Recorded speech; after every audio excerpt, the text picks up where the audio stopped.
রহিম ও আজাদ দুই বন্ধু মিলে ঘন জঙ্গলের পথ ধরে হাঁটছিল। সূর্যের আলো পাতার ফাঁক বলে মাটি ছুঁয়ে যাচ্ছিল। তারা জানতো এই জঙ্গলের শেষ প্রান্তে আছে এক পুরাতন জায়গা, যেটা ঘেরা রহস্য আর ইতিহাস। হঠাৎ গাছের মগডাল থেকে নিচে নেমে এলো এক অপূর্ব সুন্দরী পরী। সোনালি চুল, ঝকঝকে চোখে সে জিজ্ঞাসা করলো, তোমরা কোথায় যাচ্ছ? রহিম একটু ভয় পেয়ে উত্তর দিল, আমরা সেই পুরাতন জায়গাটাতে যাচ্ছি, শুনেছি সেখানে এক গুপ্তধন লুকানো। পরে একটু হেসে বলল, তোমরা যদি সত্যিকারের বন্ধু হও তবে পথ দেখাবো।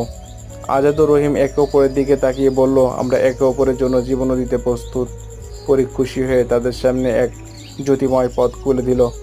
তারা এগিয়ে চলল রহস্যময় সেই প্রথম জায়গার দিকে, যেখানে তাদের জন্য অপেক্ষা করছিল এক নতুন অভিযান। অবশেষে তারা পৌঁছালো সেই জায়গায়, তাদের সেই কাঙ্ক্ষিত জায়গা, এবং দুইজন বন্ধু মিলে খুব আনন্দ করতে লাগলো এবং মাঝে মাঝে ভয়ও